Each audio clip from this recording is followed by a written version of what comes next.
Our next speaker is Dr. Jennifer Strickland, and Jen is the faculty director for the Center for Teaching and Learning at Mesa Community College. And it's interesting because I've known Jen for 12 years. I know her well. I've met her family. I've hung out with her kids. And I was thinking this morning that I don't know why she got into educational technology. And so I stopped her this morning and I said, Jen, I know so much of your life story, but this piece I don't know. And so she shared with me that she was going to school at ASU, and she was a photography major. And she was supposed to get shots of people in action, doing portraits of people kind of doing what they're doing, what they do in their career.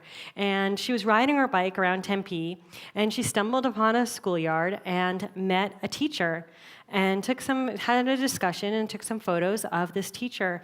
And from that point on, she knew she wanted to work in education.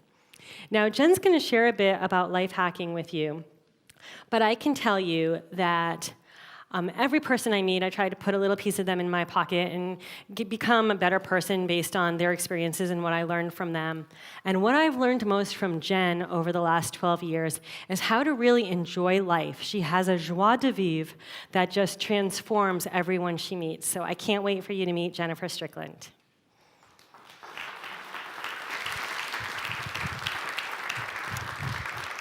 Next slide. Hi. So this is me. Oh, wait. That's me. Well, that's me, Whitney Gap 96. That's where you can find me on social media, in any case. That's me on Twitter and Instagram or whatever.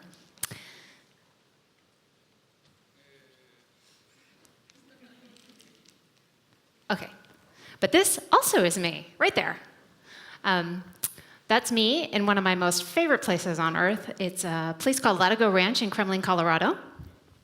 And here I am riding on my favorite trail called Whitney Gap.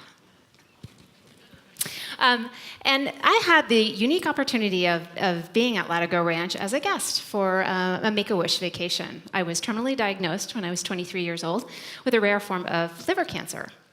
And I was fortunate enough to have a family member that was able to give me this adventurous vacation. And I then was even miraculously even luckier to find myself in remission. And a year later, the owners of the ranch graciously invited me back to recover and work for the summer at their ranch. And I knew horses, but I didn't know ranching. And I quickly learned which trails to avoid because of these. The fences. So the ranch sits on thousands of acres of national property, so every trail will have a fence that you have to pass through. And it is these fences, particularly, which cause me the most stress. It's basically a lodgepole pine with barbed wire around it, and I could not manage them. So I tried quickly, very quickly learned that I needed to avoid those trails as much as possible. Well, one morning, the gentleman pictured here, my then stranger but now husband, got assigned to clear trails with me. And we came upon our first fence, and thankfully he saved me, and he showed me how to work the fences. By the end of that morning, I had figured out how to work the fences, and I no longer had to avoid them. And of course, it wasn't a matter of brute strength or some magical ability to make barbed wire suddenly turn into a rubber band. It was a matter of location and leverage. What he did for me was teach me a life hack. He taught me how to be able to do my job a little bit easier. He taught me a strategy that made my life a lot easier for the rest of the summer. Hacking, life hacking, or hacking actually, is from the IT industry, and it refers to programmers have used it for forever to talk about the sort of non-standard programs that they have to write to be able to make the computers function in the way they need them to. But then, somewhere around 2005, this organization began, lifehack.org, still in existence today. You can go to their website, sign up, and get hacks delivered to your inbox on a daily basis. And Lifehack really took this IT concept of hacking and applied it to life. And then fast forward a couple of more years, and a gentleman by the name of Tim Ferriss wrote the book, The 4-Hour Workweek. And this really was sort of a tipping point for life hacking, right? Because what his book promised was, Get rid of that 8 to 5 job. Don't be tied to that. You can, if you do the right things and you work in the right, most efficient manner possible, you can work just 4 hours a week and you can make millions and you can live the life that you've always dreamed of with zero management. As you can imagine, this captured the imaginations of millions of people who then thus began just running with this idea of life hacking. So in its basic definition, life hacking is just it's a strategy that you would adopt that will make your job more effective, more efficient, right? Make you be able to do your daily work more easily. Better life, less effort. What's not to love about that? So you can hack anything, really. And you can hack, nutrition, fitness, health, you name it, you can hack it. But the big heavy hitters were originally life, technology, and business. So let's take a quick look at maybe what you might hack in life. Just as an example, I'm going to take the binder clip. The binder clip is like the jack of all trades for life hacking. You can pretty much hack a lot of things with binder clips. If you do a search on binder clip hacks, you're going to find a lot of crazy things. But I'll pick the binder clip as our little example of life hacking. So what can you do with a binder clip? How many times have you gone, your phone is just about to die, and you go to reach for your phone cord, and of course it's in this big wadded mess of cords, and you can't get it, and by the time you get it unwound, you realize it's not the iPhone cord, that was the USB phone cord for your camera, and it's just this big mess. Enter the binder clip cord management hack. Just take a couple of binder clips, stick them on a piece of shelf, and then you can nicely manage your cords. And then there's the party favorite, the binder clip wine charms. When you find yourself without your wine charms, just go into your office, grab some binder clips, attach them to your wine stems. People will talk about it. And then there's my favorite, my personal favorite. I'm going to call it the George Costanza wallet for those of you that are old enough to remember the Seinfeld days, right? Now, this is a problem for my husband. He thinks the wallet is the bane of men's existence because really, you can't carry it in your back pocket because it's just not safe. And putting it in your front pocket is completely not possible because it's too big. So, my husband's hack, the binder wallet. You can imagine my pride when we're out for fine dining and he pulls out his binder clip to pay the bill. I once bought him a gold one, but it turns out they're just painted. It's really embarrassing. Okay, so those are life hacks. Let's take a look at some technology hacks because those can be maybe a little bit more fun and useful to us on a day-to-day basis.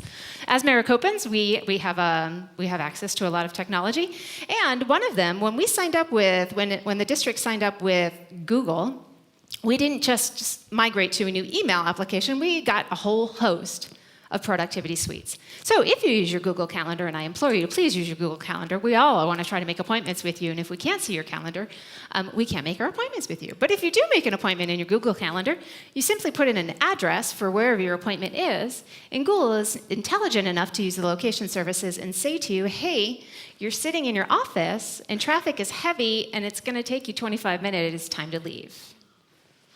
So if you use your calendar with an address, and turn on your location services, Google can help you out. Another hack you could consider using is video. How many times in your office have you gone to YouTube and you've come across this video and said, I'm going to favorite it so I can watch it later because I don't have the 7 minutes right now? Or TED Talks. I have a million of those flags because I'm always excited to watch a TED Talks, but those are 18 minutes and I can sit for hours on the couch and watch TV, but 18 minutes in my office is a lot of time. Well, YouTube and VLC, which is a very common video streaming application, has mastered pitch. So now you can watch videos at 1.25 or 1.5 or 2, and they no longer sound like Minnie Mouse. So their voice can change. Basically, all pauses are eliminated. Simply go down to the cog in the lower right-hand corner, go up to the speed, and select a new speed. And suddenly your 18-minute video you can watch in 12 minutes. And it sounds pretty okay. The faster you get, it sounds a little funny, but because we're used to pauses. Now, I know many of you have not embraced life in the cloud yet, because I know we have a whole box of lost and found in our CTL with these in them. So, for those of you that use these, I beg of you, be responsible owners and tag your flash drives. To do that, simply create a Word document on the home drive and call it, "You found my flash drive." And in the Word document, put a copy of your business card or your contact information so you have an opportunity to actually have it returned to you. Now, we recently had a shift in our White House. And during the inauguration, I'm sitting there listening, and one of the newscasters says, "This just in, Hillary Clinton just tweeted, and she didn't have a mobile device near her." It was like a conspiracy. It was really hysterical, and I thought, well, of course not. Everybody knows you don't actually tweet when you tweet. So maybe we don't know. So Hootsuite. Hootsuite is an application that allows you to aggregate your stream, but then it also allows you to schedule your tweets.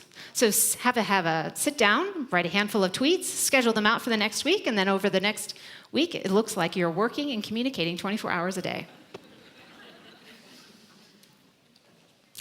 Let's take a look at something that inundates us on a day-to-day basis, our email. When we switch to Gmail, and the number one complaint that we get, especially for those of us that were familiar in the days of Outlook or Outlook Express, we can't sort by sender. It's very frustrating. But in reality, Gmail is not that system, but it is very easily possible. And I'm sure many times this has happened to you for some reason, and you have no idea why, but when your mouse passes over somebody's name, their little like a business contact card pops up, just like this one, like Lisa. You see Lisa? I don't know if you noticed, but underneath her picture to the left, there's the word email. If you click on the email, you've sorted by sender. I now have all my emails to and from Lisa Young. Of course, if I really only want the froms, I can go and erase that or to, and now I have from Lisa, and I have sorted by sender. Another really useful thing to know about Gmail to help us sort of, hack our way through the huge inbox of spam mail that we get from each other. This one is one of my favorites. You know how many times you've accidentally said, "Oh my gosh, I did not mean to send that," and then get that dreaded drop in your stomach? Well, you can undo it. Gmail allows you to undo it, but you have to actually turn that feature on. So in your settings, you want to enable the undo option. And then from now on, whenever you send an email, you're going to find out that there's a little option that says undo, and you can say quickly, "Send it back, give it back," and it will come back to you. So you can finish typing it or maybe not finish typing it. Also, files, Gmail does not work in a filing system, but for some reason, we don't understand or associate. We're so used to being able to drag and drop our emails to our files, but in Gmail, you drag and drop your labels to your email. So simply take your labels on the left-hand side and drag them over your email, and you've filed everything.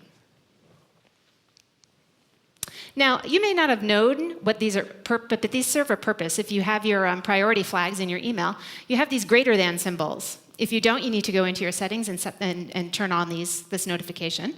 But what this does is it indicates to you which emails you should be paying attention to. The double greater than symbols means this email was just sent to you. If there's only one, that means it was sent to you and other people. But if there's nothing, that means you are nowhere in the to field, don't bother reading it. No. Now, how can you have two, but have a group message? Well, that means you had a group message, and somebody stepped out of the group conversation and emailed you directly. I'm going to end the Gmail with one of my favorites. I don't know if you know, but you have access to actually many email addresses. All you have to do is simply take your email address from the district that the district gave you, or any Gmail address, and you had a plus sign and then any word you want. This is really handy when you're traveling at conferences, because you can say, for example, when I go to EDUCAUSE, or I could say today I'm going to use email Jennifer Strickland plus TechTalks at mesascc.edu. In which case, this will still come to my inbox as if they had used my MEID at Mesa, but now I can apply a filter to this. Not only that, but I can know who's given away my email address. This is really handy if you want to use with courses, sections, committees, doctors, grocery stores, you name it. You can add the plus sign, any word, and it will still come directly to your inbox. Let's take a look at Canvas. One of the problems or frequently asked things we get with our Canvas use is we want to email the students that haven't submitted their assignments, or they're late, or I don't understand, why haven't we emailed them? So we go through our gradebook and we compose individual emails, when really you just have to go to your assignment and select email students who, and then Canvas gives you a lot of options. Email students who, and then you can select a grade, you can select who haven't submitted, who was late, etc., and then it will automatically just send to all of those students for you. You don't have to do the work. Now, the other wonderful thing about Canvas is this universal calendar. We're all in Canvas, so if you go ahead and put all of your assignments in there, and if you're a student, you can view all of your assignments. Now, students don't have this ability, but the faculty members do. If you go to your universal calendar and you realize that you have ruined Super Bowl weekend by making all of your course assignments due on Friday, simply from the calendar, drag and drop the assignments to another date, and all of your assignments are already changed. You don't have to go change them at the actual assignment level. Just drag and drop on the calendar.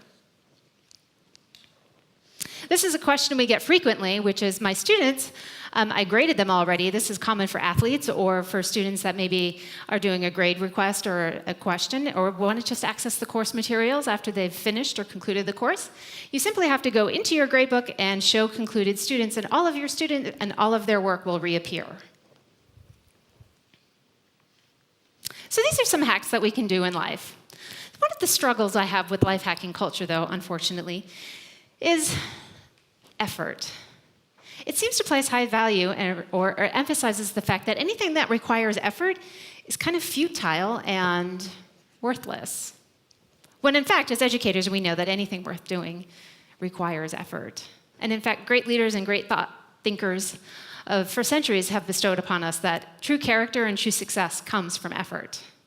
Mahatma Gandhi once said that satisfaction lies in effort, not in attainment, and that, in fact, true attainment can only come from effort, which life hacking does not seem to value. Another struggle with life hacking is this focus on time. It seems to think that time is a resource that you cannot waste, right? There's this sort of, it applies this kind of unattainable pressure to us on a day-to-day basis. You must work faster, you must work better, you must work more efficiently. Where it used to be commendable and admirable to grow and cultivate your business over a 10-year time period, now our measuring stick of success is instant fame, instant success, instant riches. Which applies a sort of pressure to us to, if I could just find the right program, the right hack, the right whatever, then I'll have instant whatever. And so for that, it kind of is a bit of a quandary for us. So if you come across one of these, this is a 1000lifehacks.com, really comical website. If you come across this, and there's a moment and you think, this is a good idea, I'm going to save this one. I'm going to beg you to question yourself. Because I'm going to argue that that $9 calendar, you should not hold on that $9 calendar for the next 96 years, because it is not really a good use of your time. And I would implore you to question that which you are valuing. We all want to be that MacGyver. We all want to be able to find that strategy in life.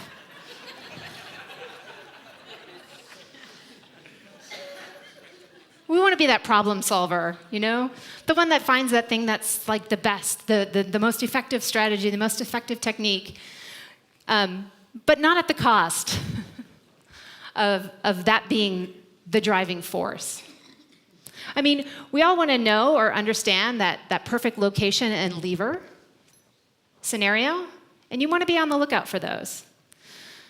But that's not the best part, right? Because really, when you discover the location and the leverage, that opens up that fence.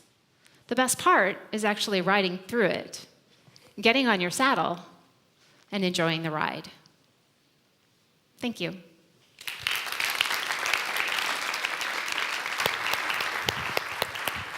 Give this to you. Thank you. Thanks, Jen. So did you learn something new, some kind of great little trick that you'll be able to do when you get back to the office? All right. Yeah, it was a lot of information. We will have recordings so that you can go through it again.